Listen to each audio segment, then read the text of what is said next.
Welcome to Catholic Breakfast. Welcome! We're drinking watered down coffee and talking about things. And today we're going to ask Father Parks, like, why he's Catholic in the first place.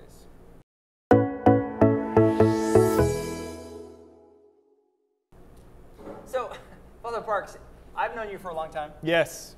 And I don't think it's any secret that we're both Catholic guys and love being Catholic. But I don't think I've ever asked you just this flat out, why did you become Catholic? I know you were baptized Catholic, but like, why did you, like, in your mind, own it, like, become Catholic when you were like a teenager, right? Yes. In an adult way. Why did you do that? That's a really good question. I have to defer to my favorite author. His name is Gilbert Keith Chesterton, G.K. Chesterton. G.K. And he said if you asked him why he was Catholic, he said he would give a lot of reasons. So for me, it would look something like I was baptized when I was an infant. My parents were Catholic. I had a profound encounter with Jesus in my high school through my youth group.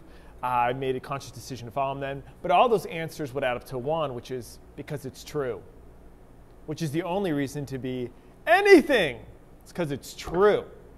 So the reason why I became Catholic is because I believe it's true. Yeah. Was there like a key moment in high school when all those things kind of added up? Yeah, it was a process. But when I was 14, something pivotal happened, which is I was invited to my youth group.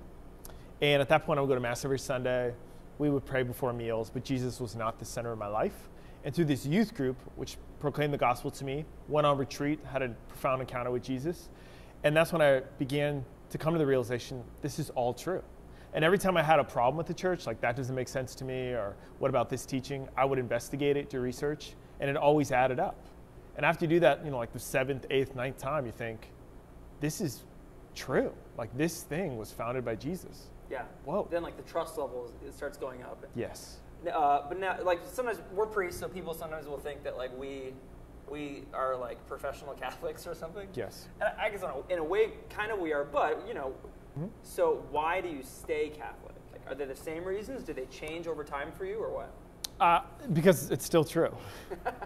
I mean, those reasons have deepened, of course, but also just on a practical level, I couldn't go on if I didn't have something like confession, or if I didn't pray. I just couldn't live my life. I honestly don't know how people live their lives without confession, like without mercy or without prayer. I just don't know how people do that.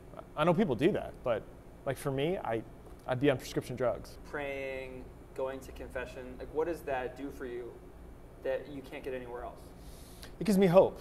Whether it's like Stephen Paddock, like how can somebody shoot up like hundreds of people, or my own personal sin of how much this far in my walk with the Lord I still fall into sin, which is like, either one of those things or a myriad of other things, like why do I have hope to keep going? Like why does life still have meaning, even though people can do terrible things to each other? And it's because I believe Jesus is Lord and he's already won. And so I can keep going today. Like I can choose him on this Tuesday to like have faith, to have hope, and to be a person of love because he still reigns, That's really beautiful. Thanks. Thanks for sharing that.